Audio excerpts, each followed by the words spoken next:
sons. Tonight, you have learned the final and greatest truth of the ninja. That ultimate mastery comes not of the body, but of the mind. Welcome back to Thinking Critical. This is Wes, and last week I said Jay and I were going to review The Last Ronin right here on the channel. Didn't know if he was going to get his copy in time. I'd already read the comic. I loved it so much. I called it my favorite comic book of all of 2020, and I couldn't wait for it. And it didn't seem like we were actually going to be able to get to it, Fatal J, but something happened. I accidentally scheduled 2 videos for 5 p.m. Yesterday. I know how it is. My video that was supposed to go up. So it was supposed to go up on Sunday. Actually, I double dropped on Saturday, so I needed some more content. So we're going to get to talk about The Last Ronin. Let me tell y'all something that really happened to the people that's watching. Wes was so freaking excited about The Last Ronin and reading the comic book. He said, "Freak Fatal J, I'm going to do the review without him." And I was so sad and I was crying, but it's going to be okay. Well, I'm sorry I made you cry man tears, but I do want to say, if you enjoy this content, give us a subscribe, give us a thumbs up. If you like this content, give us a thumbs down. If you don't, either way, we definitely want to hear your feedback and your thoughts on The Last Ronin in the comments section. Obviously, I did my full-up review, 5-star comic, but I want to talk to somebody about it. We're not going to have all the pictures of the art and everything, but so what were your thoughts? I thought it was the best comic I read all year. It delivered on every level that I could have wanted it to. Absolutely fantastic story. The action was amazing. I really enjoyed the art. There's nothing not to love. You owe me $50 because last time we talked, you thought it was Ralph. I told you it was Mikey. I told you it was going to be Mikey. Man. And that's what makes the story beautiful. And sorry, spoilers for the people who haven't read it. Okay? Sorry about that. But this is the thing. I wanted it to be Michelangelo. I wanted it to be the goofy, laid-back turtle that don't nobody consider taking serious. This is Esau. Now we're going to see growth in this character. We're going to see what's going on. I adore that it's not Raphael, even though Raphael is my favorite turtle. But that might change after this story right here. I don't know. Mikey's is not very carefree and fun-loving anymore. He's not saying cowabunga, dude. He's on a mission in this one.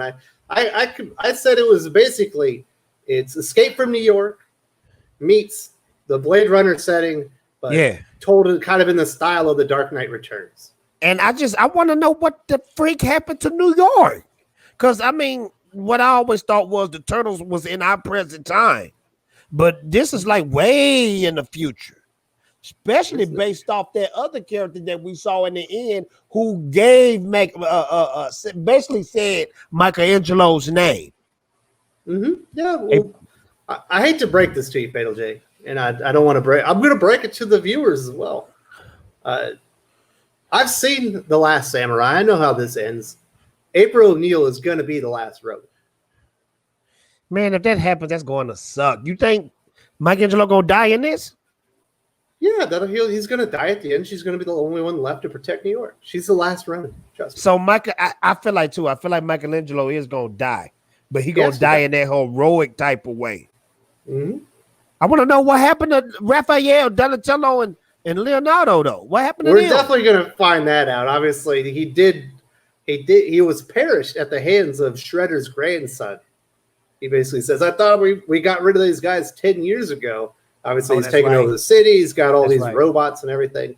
We're definitely going to find out what happened. And I really want to know what happened to Leonardo's katana. It's obviously broken in battle. Yeah. What you think about the overall suit, though? I want an action figure so freaking bad. I want an action figure, man. And I'm not even an action figure type. But he's got all the weapons, and he's also got some like nightsticks and.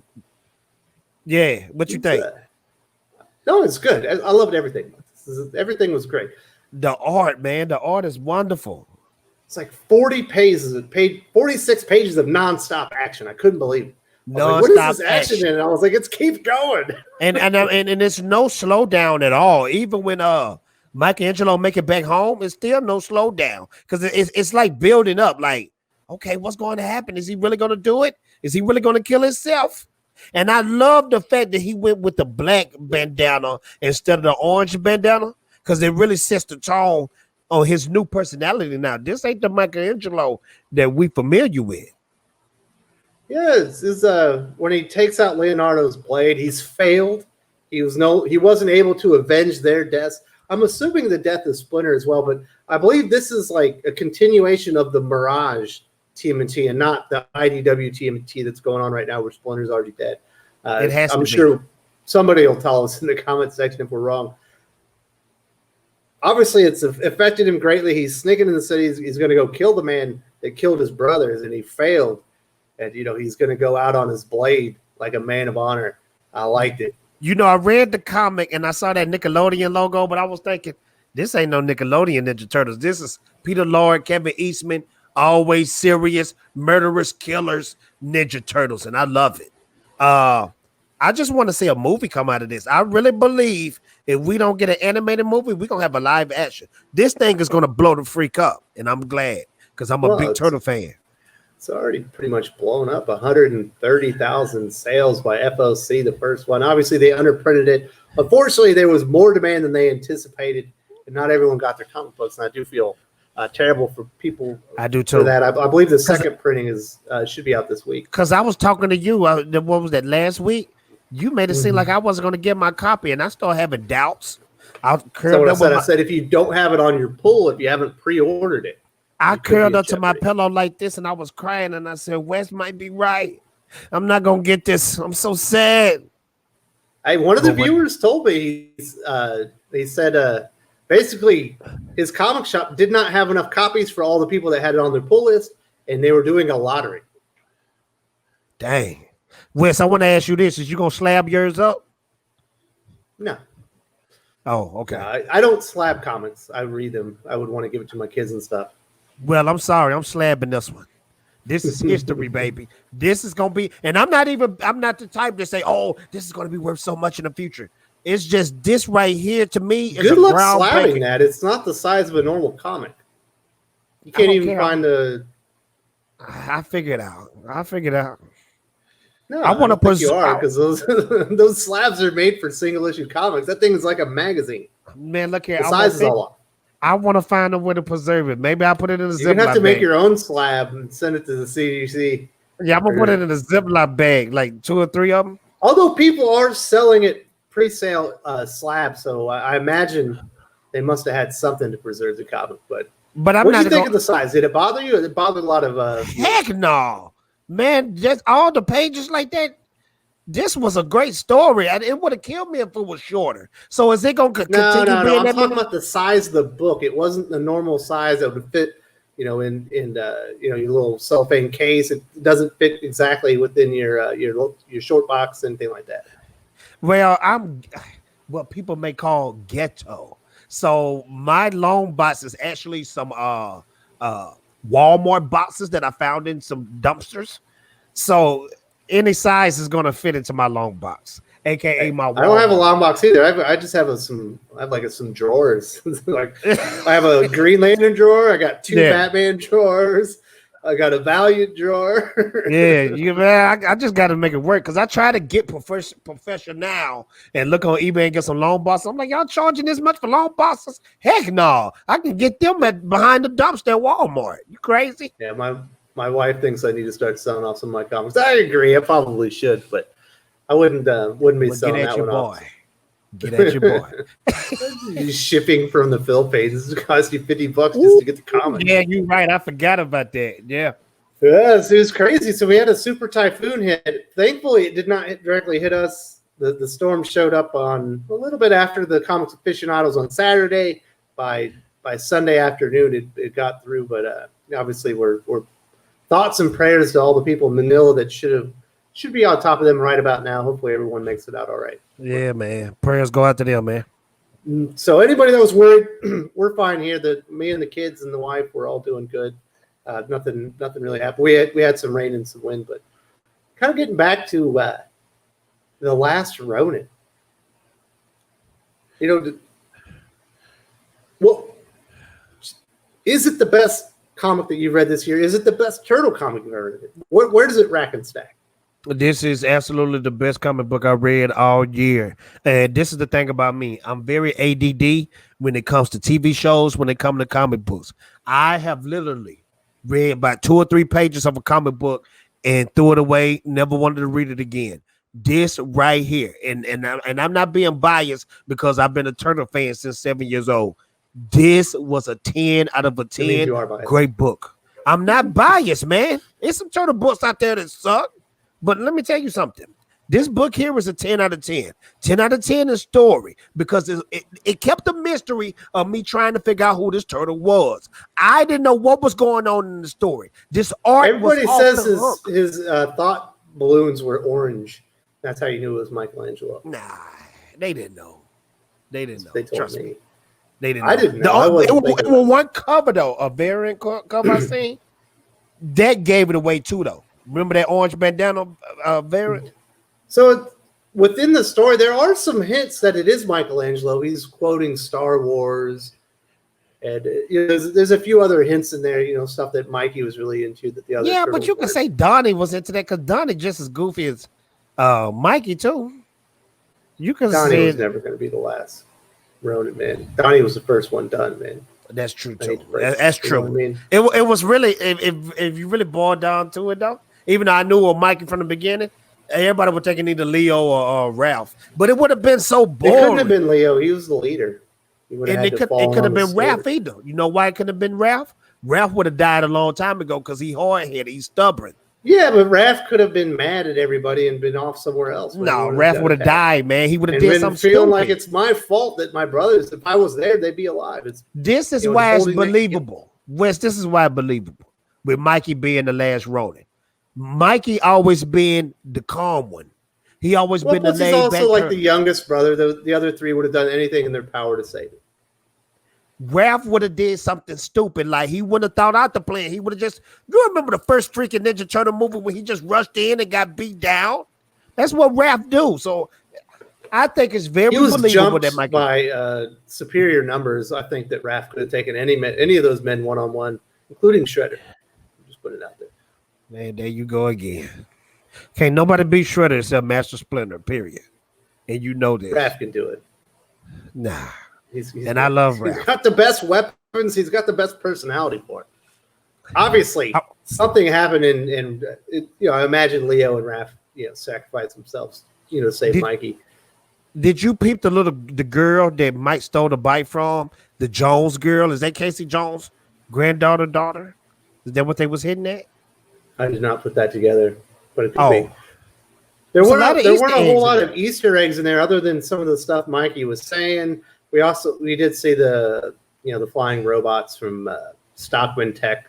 Obviously April O'Neil. Did you see any other like big Easter eggs or anything? You saw Kira. What's her name? Shredder's daughter. She was in that joint. That's not an Easter egg. That's in the plot. Easter eggs are little things hiding in the background for you to see. I have to go back. It was some in there. Yeah, I was looking at the signs and stuff. I might have missed one or two here. Yeah. Here, there.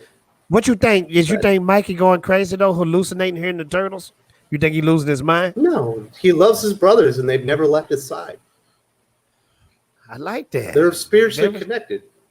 Yeah. That's why when he like essentially died, that's why he when he was ascending to heaven, that's why he saw them. They were speaking. Yeah. Did you drop a little man tear when he was talking to his brothers? You probably hadn't seen him in a decade. No, but it was very good though. You're a cold-hearted bastard. I was just shocked to see. I was just shocked to see Mikey going out like that. Like he was really going to kill himself if he didn't lose enough blood. He was going to kill himself. I've never seen the Turtles go that dark before, besides the early stuff, but they never did something like that, getting ready to kill themselves. That was failed genius. On his mission. It was it was an honorable death to admit that. But this is the thing, though. Now he's a samurai. He's not a ninja no more. That's samurai rules. I like it either way, though. Don't get me wrong. Yes. Don't confuse me here, Fatal J. Well, I'm big on ninjas. It's my favorite comic of the year. You trying to talk me out of it? I'm big on ninjas and samurai. I just thought that was kind of weird, but I still love So it. you've watched The Last Samurai, right? Yeah. The white character always ends up being the last one. It's going to be. You talking about with Tom Cruise? Yeah. I hated that movie. Well, he's the last samurai. April O'Neil's the last Ronin. You think April is going to play a big role in this? What do you think? Yeah. I think we're going to find out that she probably was working with the Shredder's grandson, under duress, and probably sold out the turtles, and she's the reason that they died. Dang, that'll be crazy. She has to redeem. You know what I'm saying? That's a good plot, but it's not going to go there. She's going to be his friend, man. She's not going to betray them. You asked me, man. I'm telling you, she betrayed the turtles, and she's the reason that they're dead, and she's going to redeem herself by getting Mikey. Hold on. Why is she still alive then? Mikey is going to rip her to shreds. Not with the condition that he's in. He basically just died. Okay, how do you think the direction of issue 2 is going to go after reading issue 1? Is she going to? Mikey's going to be like, "You B-word. You're the reason my brothers are dead. How dare you come here and visit me?" And then she's going to say, "Well, Casey Jones' granddaughter saw you, and she called me." How many issues? Probably right on the Casey Jones thing. How many issues is this thing going? 6, right? 5. Okay, 5. You think Mike is going to take off the Ronin clothes and put back the orange bandana? No. So you think he's going to kill Shredder's grandson, and he's going to die in the process? And April O'Neil's going to pick up the orange bandana. She's going to put it on. You know what? You're a smart guy.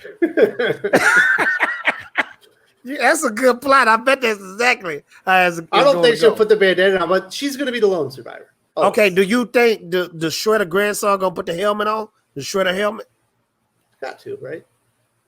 I think it's going to happen. He's going to put the Shredder helmet on. Probably going to see I think we'll see a mechanical Baxter Stockman, probably. Yeah. Well, I definitely want to find out what happened to Casey Jones. I want to find out what happened to the other turtles. Yeah. This is going to be one of them brutal, man. One of the brutal stories, man. It's probably going to be sad as hell to see these turtles the way they died. He died, and he finally saw his brothers, and they brought him back. You imagine how sad he was? He finally saw him for the first time in decades. They likely died saving his life. Yeah. He was finally going to thank him, and then he was brought back to life for another chance to go avenge their deaths. He was probably, for the first time in a decade, going to have some peace in his life. Yeah, he was in peace. He was in heaven. I like that. It was funny, though, because when he died, he was back in the sewer. That's his heaven. Mm-hmm. Yeah, they're there. Yeah. Because they love each other, man. But you notice you didn't see Splinter. Yeah, I noticed, yeah. But I like how his brothers are with him the whole time. And you could, obviously, the very opening scene, people are talking to him, and then they do the pan out to where you have, like, the establishing shot. You can see there's nobody with him. You're like, okay, those are his brothers. Yeah. And then you could kind of see him in the background here and there. What was your favorite part in the comic book? What was your favorite part? I really did enjoy it all. There's a couple of action sequences that are definitely my favorite part of the art. Yeah. But just my favorite part is probably when he has the 4 weapons laid out and he takes the cloths and lays them over, like paying homage or honor to his brothers. Yeah. I like that too, how he put the bandanas over their weapons. You could see it was like a tradition, like, or some type of like he was going, like he had done that before. It was maybe that's how he prays. I'm not sure. I think it'd be cool though if he rocked the black bandana through the whole thing. I don't want to see the orange. Yeah, he can't go back now because his brother's been taken from him. Yeah, there's no going back to that Donnie, or I'm not that. There's no going back to that Mikey. He's dead. He's probably was killed with his brother. That's why he's not the same character really anymore. When we done with this run, what do you think this is going to rank as far as Ninja Turtle Classic Comics? I don't know. I've read quite a bit of Ninja Turtles. I haven't really read much of the Mirage. I've read a lot of the IDW stuff. I've tried to read stuff here and there. I'll need to talk to Mark Pellegrini. He used to run that. Well, I think he still has it. That TMNT site that was basically like the entire continuity of all the Teenage Mutant Ninja Turtles comics. I think in cartoons. He'll know better than I do. Well, I'm gonna put it like this. I've read a few. I've read the original run. I've read the first one. The first one was my favorite Ninja Turtle comic of all time. But I must say, and maybe I'm speaking too soon, this is my favorite Turtle comic book. Well, you are speaking to. We don't know what the whole story is, but as far as issues go, I'm just talking about just a single issue. Yeah, just a single issue alone. This is the best one. This is the best one. Jay, I'm glad basically it lived up to the hype. This doesn't happen all that often.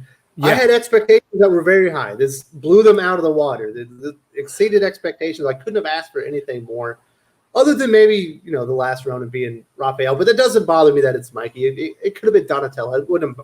Whichever turtle that it was, I'm sure there's a reason for that, and we're gonna find that out in time. But just such a good comic book. It's very good. Art is good, man. I'm not familiar with the artist, but I will be checking out his other stuff. I like the art. Well, it's brothers. I think it's the Escorza brothers. Oh, so it was two guys on this? Mm-hmm. They're brothers. I'm not sure what they really worked on before in the past. If you're watching this and you have some recommendations for their art, let us know in the comment section. Fatal J and I will be very interested. That makes this book that much sweeter because Peter Laird and Kevin Eastman did the same thing with the first issue, the very first issue of the Ninja Turtles. They were both on the book. That's pretty cool. I like that. It was cool. So, I don't know. You got anything else to say, Jay, before we wrap this up? I'm glad we got to talk about the Last Ronin. You said you want to review issue 2 here on the channel. Definitely going to do that. Yeah, I can't wait to do that. Yeah, man, I'm just really excited. I haven't felt this excited in a long time, like since teenage years when it comes to a comic. So I just hope the ball keeps rolling. This is a snowball effect. It just keeps getting bigger and bigger all the way to issue 4. You want it to crescendo, to end on the highest note. Yeah. Mm-hmm. Absolutely. So I'm with you. Thank you all for joining us today. We're talking a little bit about little extra coverage of The Last Ronin. I accidentally double published videos on Saturday night, so we had a little extra slot in the schedule, and I'm glad we got to do this. I will talk to you later, Fatal J. Obviously, there is a link to his YouTube channel in the video description, and there's an icon on the screen right now with his beautiful face on it. I believe in a comic book format. You can select that and go subscribe to his channel that way. Bye-bye.